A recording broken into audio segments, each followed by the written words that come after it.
Hello. This is Dan and I's first ever little video. We were just discussing about doing some short clips as we get asked a lot about our relationships. So we're kind of calling them real, raw relationship stuff, learnings through us. So we had an experience this week which we thought we would jump in and share on. Dan and I work super hard on our communication skills and developing that in that area. And this was just a really awesome one where Dan really had a big breakthrough in his communication, which helped me really see and understand things from a different point of view. So we thought if there's any couples listening or any females or any males, that it might help someone. So we thought we would chat in on it. So essentially, do you want to say hi? Hey.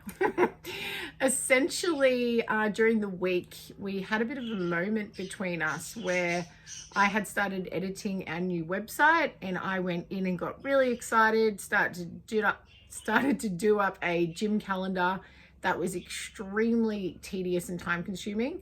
And I hadn't really communicated to Dan about doing it. I just kind of got in and got it done. And Dan come home from the gym and I was so excited to show him what I'd been up to. And I was like, tell me if you love it because it's taken me forever. I don't want to finish it off if it's, not something you're loving.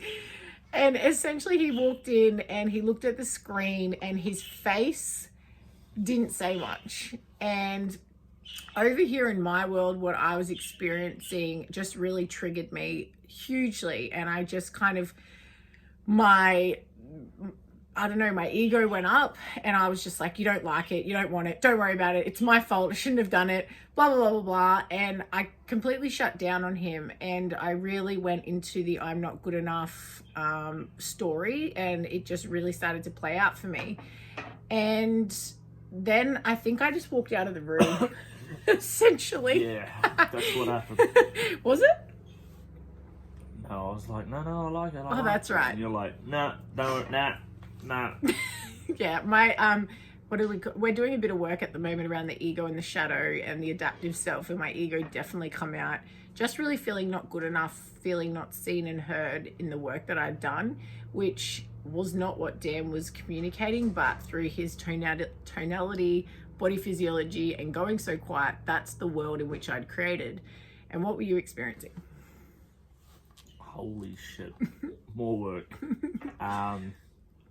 Yeah, just got up in my head about, I suppose not being smart enough, because I didn't really know what we could use it for, or having to do it every day, or every week, keep on top of it. It's just sort of like an extra chore added to the mountain of other chores that we have. Yeah. So yeah. But in the moment, I guess Dan really just communicated that I went inside my head and I just, yeah. In the moment, it was kind of like my ego came out and I was like, I'm not good enough. And then he shut down and just said, no, it's good, babe, and tried to kind of soothe me essentially in the moment. And then it was later on when we really circled back about it that we got a new experience and a new learning. And our pattern had always been in those times, Dan would sort of circle back. He would say he was sorry, I'd say I was sorry. We'd kind of kiss and make up and have a discussion, not really essentially always getting underneath it. And I think this is where the experience was different this time, is Dan has really developed more, what would you say? I think just being open that I'm not good at everything, I suppose,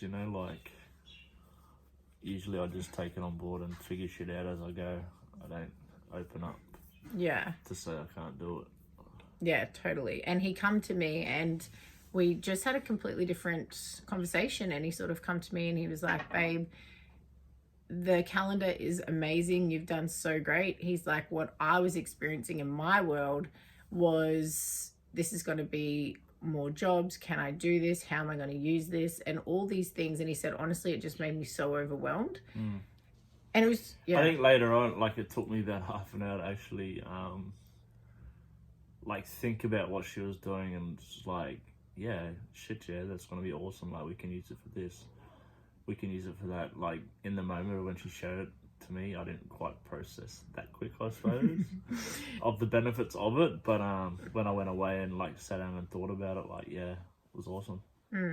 But I guess what we want or hope that people get out of this is what I got to experience for the really probably a deeper first time understanding was I really had a whole upset in my world going on over here and what I had made it mean about myself. And then what we really got to see is Dan has his own world going on over there and what he was really experiencing for himself. And when we both communicated into that, it actually made my world a really lighter place because I was able to come in from so much more of love and understanding and compassion of where he was actually at. Oh, I thought you were going to say something. No. Yeah, just, I did have something, but it slipped. Yeah.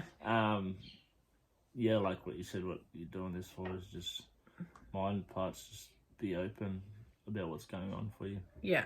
Which us males don't really do.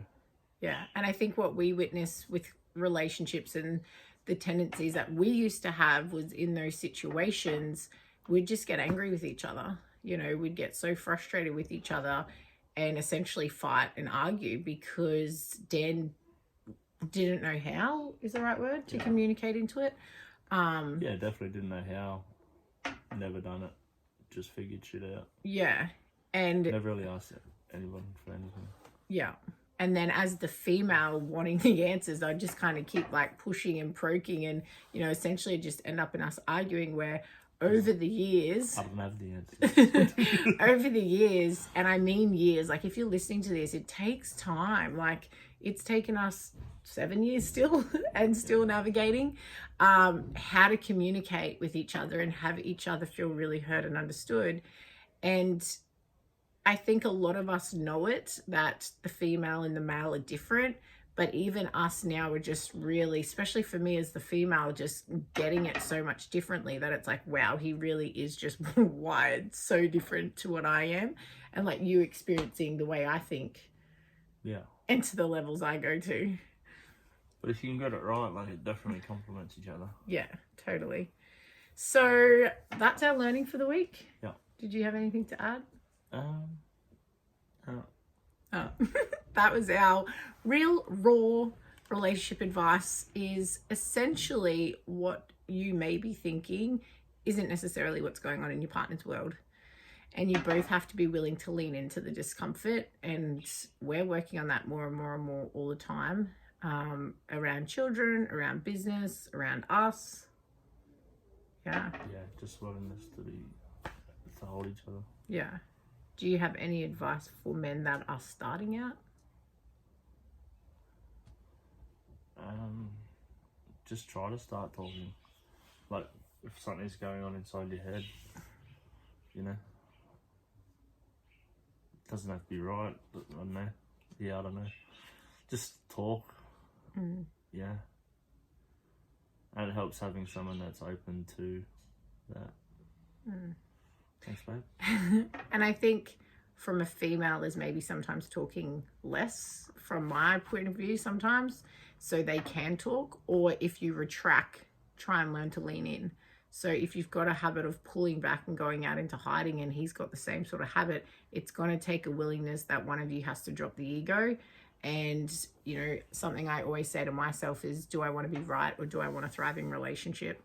And that helps me sort of surrender back in. But if you're both retractors, then someone's going to have to take the first step. And because if nothing changes, nothing changes. Or if one is a pursuer and the other one is more of the distancer, then you're going to have to kind of see what's happening and play it out. But that's our advice. Also, just like if you do pull away, like be open to think about why you pulled away and come back. Big one. You know, don't just pull away and expect shit to blow over. Because what happens when we sweep it under the rug? Builds up. And then you're tripping over the mofo. So clean out that rug, peeps. All right, our happy Sunday advice. Let us know if you liked it. Bye.